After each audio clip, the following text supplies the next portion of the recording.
Bienvenue dans le débat de France 24. C'est l'utilité parfois des grandes organisations internationales, par ailleurs si souvent décriées, mettre le doigt sur ce qui ne va pas, nous rappeler ce que l'on a un peu hâtivement oublié dans le tourbillon de l'actualité du monde où un conflit chasse l'autre. Cette mauvaise conscience de la communauté internationale et des médias, c'est le rôle que joue en ce moment Antonio Guterres. Le patron de l'ONU a choisi pour sa première visite à des casques bleus depuis sa prise de fonction en janvier, la Centrafrique. Et c'est tout sauf un hasard.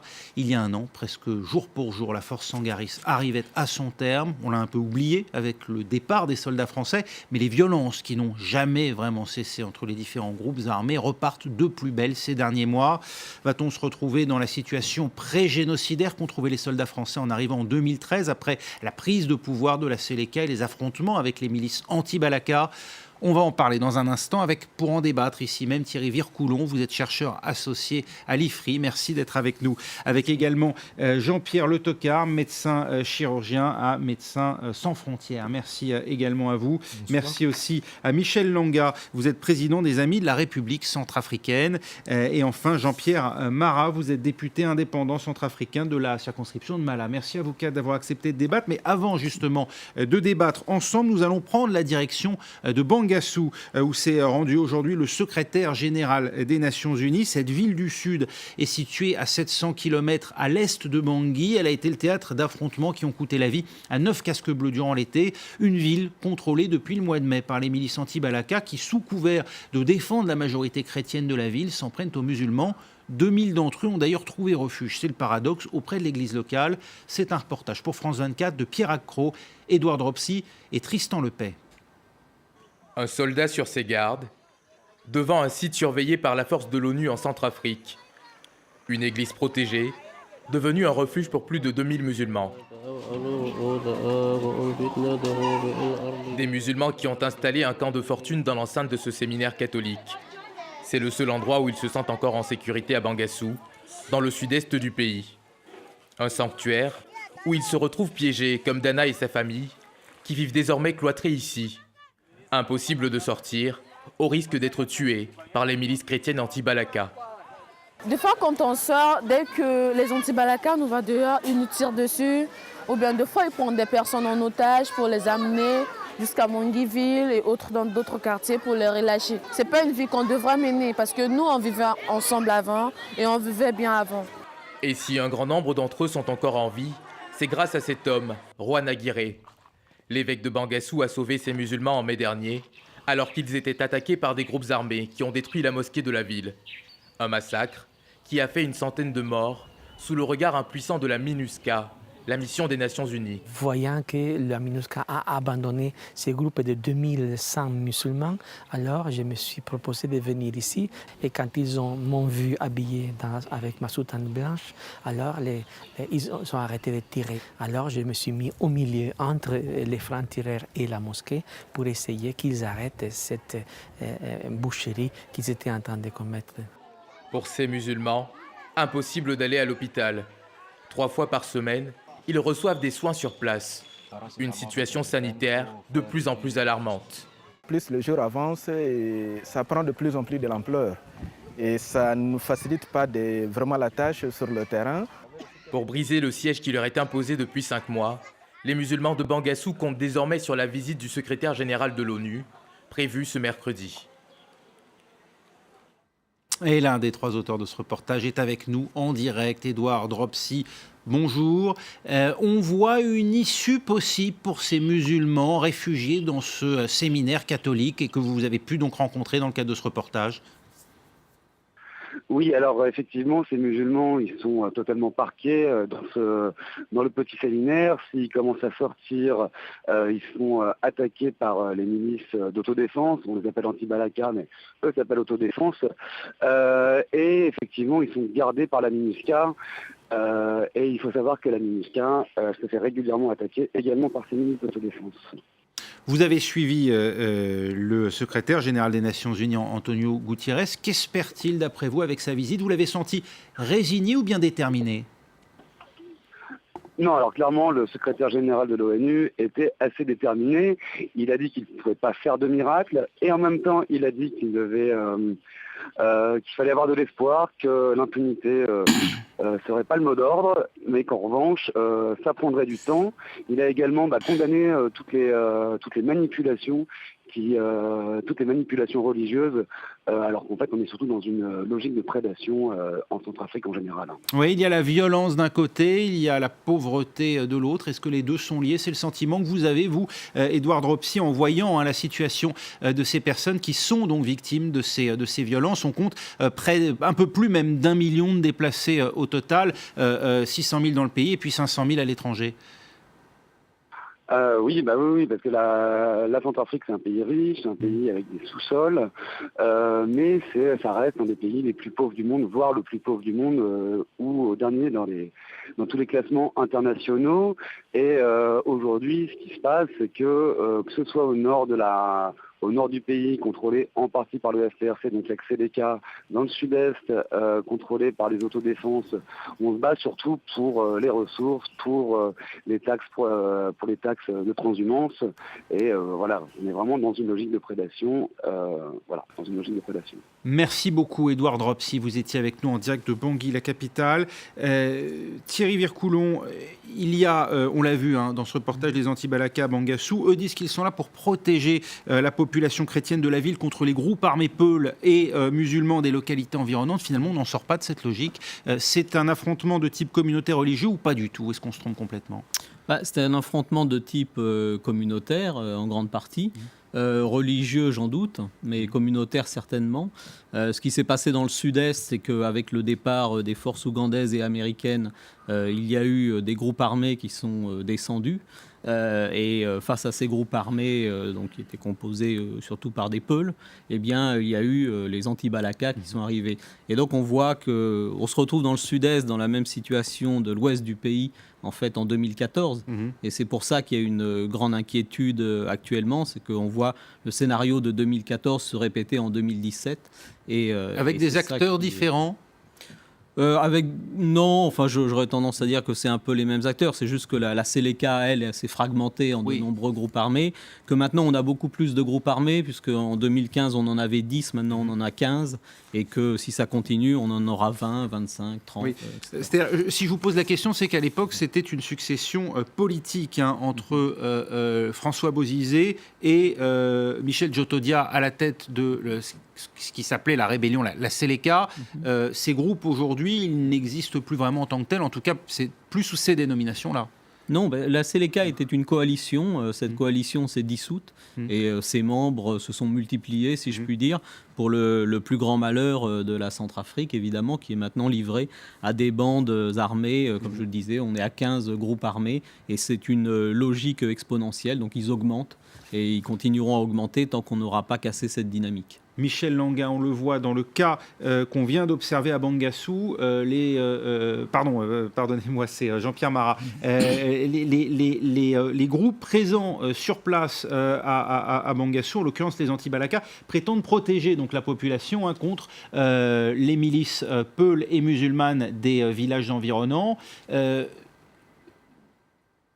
Finalement, il n'y a pas vraiment de possibilité. Enfin, c'est un cercle vicieux, quoi. On a l'impression que chaque groupe justifie la présence des autres milices opposées dans les régions considérées.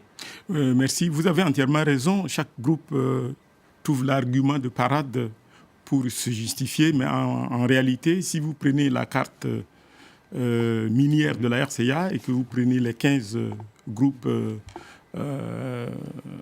ce sont des 15 groupes de mercenaires. Si vous les supervisez, vous allez voir que ces groupes correspondent, ou bien les régions occupées correspondent à des richesses bien déterminées. Oui. Que ce soit du diamant, c'est de l'or, c'est du bois, et ainsi de suite. Oui. En fait, c'est un prétexte quand ils disent qu'ils sont là pour protéger la population. Et si c'est pour protéger la population ou bien pour changer le fonctionnement du pays, on ne comprend pas que toutes ces régions qui sont occupées par ces rebelles, Kagabandoro, Bambari, Alindao, Ipi, Bria, Gaoundai, dernièrement le sud-ouest, à la frontière du Cameroun. Ils sont toujours là, et rien n'a changé, donc ils ne viennent pas pour le beau yeux, pour protéger les gens. Ils viennent pour s'enrichir et repartir. Ce sont des mercenaires. Ce sont des mercenaires, c'est du trafic, c'est de l'insécurité pure d'une certaine ça. manière. On n'est pas dans des conflits d'ordre idéologique, religieux ou communautaire. Ni politique. Ils n'ont pas de revendications politiques. C'est donc une question de maintien de l'ordre dans le pays. Le président Faustin Archange Touadéra fait-il ce qu'il faut, fait-il le maximum pour réduire l'influence de ces groupes armés? Il a eu la bonne intention au départ de tendre la main. Et comme dans tout ménage, on était d'accord avec lui, aujourd'hui on ne l'est plus. Ben, moi, je suis partisan de la manière forte. Je pense qu'on fait fausse route en parlant du dialogue. Ce ne sont pas des groupes à revendication politique où il faut faire des concessions, où il faut discuter. Donc moi, je serais partisan d'une solution militaire et puis on n'en parle plus. Mais bon, le président a choisi la manière de négociation, et puis on voit qu'on est dans l'impasse. Michel Langa, on a tort d'y voir un conflit politique? Je ne partage pas le point de vue de l'honorable. Jean-Pierre Marat, il faut dire que vous étiez plus ou moins politiquement, en tout cas, du même bord, on va dire, puisque tous les deux proches de cette majorité du président Touadéra. Non, je suis un indépendant.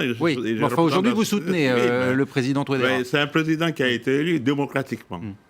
À partir de là, nous tous centrafricains, les soutiens. Nous avons réclamé l'ordre constitutionnel. On peut le critiquer quand même. Et nous avons manifesté, et même l'honorable, nous avons manifesté à Paris pour l'avènement d'un président démocratiquement élu. Et à partir de là, toutes les revendications cessent. Ce qu'il faut faire aujourd'hui, ce que nous attendons du président, c'est les dialogues. Mais les dialogues, il faut être deux. Il faut dialoguer d'après vous, ou est-ce qu'il faut sévir comme parce que personne ne va gagner la guerre. Oui, mais Jean-Pierre Marat disait à l'instant, il faut de l'autorité, il faut la manière forte. Mais nous avons face à nous des mercenaires, ce ne sont pas des gens qui viennent dialoguer. Il y a 12 500 hommes des Nations Unies. Et nous avons le pape qui était en Centrafrique, Bangui, sécurisé. Mais aujourd'hui, on a un docteur qui est arrivé, le secrétaire général des Nations Unies. Il va faire les constats. C'est-à-dire, les médecins, il va faire les diagnostics. Et après, il va prescrire l'ordonnance. Alors, l'ordonnance, ça va être quoi? On utilise la force, mais on a déjà des résolutions qui permettent les chapitres 7, c'est-à-dire utiliser les armes pour les désarmer. Mais ça n'a pas été fait. Voilà. Alors, il faut passer par les dialogues, il faut faire revenir tout le monde. Je pense il faut passer par le dialogue plutôt que par les armes pour désarmer. Il faut passer par les dialogues. Je suis un homme de paix, un homme de sécurité. Je pense qu'il faut passer par les dialogues. Et qui dit dialogue, il y a des Centrafricains qui sont à l'étranger et qui tirent le ficelle. Et je pèse bien mes mots, je souhaiterais qu'on ait une table. Autour de cette table, le président d'Autodia, le président Bozézé, et la diaspora, et tous les hommes politiques, la société civile, et l'Assemblée nationale, qu'on peut discuter entre les Centrafricains pour trouver une solution pérenne à cette crise. Parce que ce n'est pas la force. Est-ce que ce n'était pas déjà le dialogue qui prévalait sous Catherine Samba-Panza sans résultat? Non, mais la présidente de la transition n'avait pas voulu que Doutodia et Bozézé, qui étaient sous sanction des Nations Unies, pour se mettre en Centrafrique.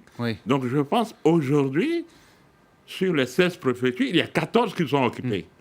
C'est bien le signe qu'il y a un problème de maintien de l'ordre. Il ne reste que Bangui et d'administration du pays. Et comment vous allez faire pour pouvoir déloger les gens qui sont armés?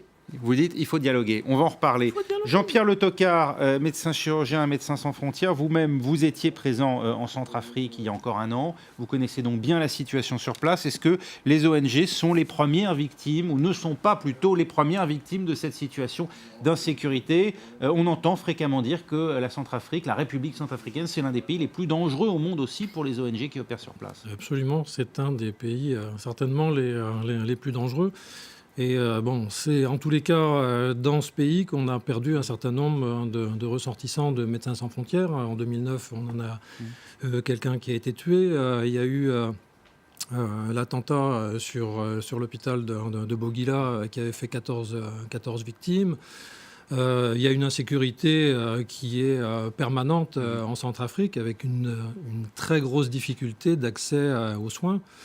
Là, actuellement, effectivement, comme vous le signaliez, c'est plutôt sur le sud-ouest de Bangassou, et on a d'énormes difficultés à accéder. Et on peut pas non plus mettre... il y a eu des affrontements dans plusieurs points du pays. Tout à fait.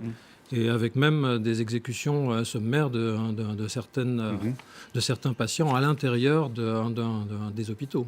Oui, il faut le dire, l'aide, elle est essentielle en Centrafrique, puisque d'après Action contre la faim, on va voir dans un instant les statistiques, un Centrafricain sur 2 aujourd'hui dépendrait de cette aide alimentaire, et la moitié de la population, autant donc, vit aujourd'hui en situation de sous-alimentation. C'est ce que vous constatez vous-même? Tout à fait. Et je parle de ce que je connais, en tous les cas, en termes de chirurgie. La Centrafrique, malheureusement, ne compte qu'une dizaine de chirurgiens, dont 7 seulement en activité, tous sur Bangui. Un seul chirurgien orthopédique. C'est très peu pour un pays qui fait en superficie la France et la Belgique réunis.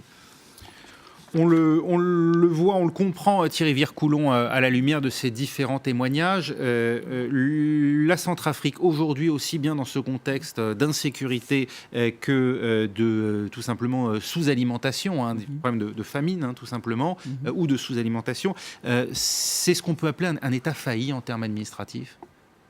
Oui, enfin, je ne suis pas sûr d'ailleurs qu'il y ait encore un État. Il y a un territoire centrafricain. Un État, comme vous le disiez, 14 préfectures sur 16 sont occupées par les groupes armés, donc ça relativise quand même les choses. C'est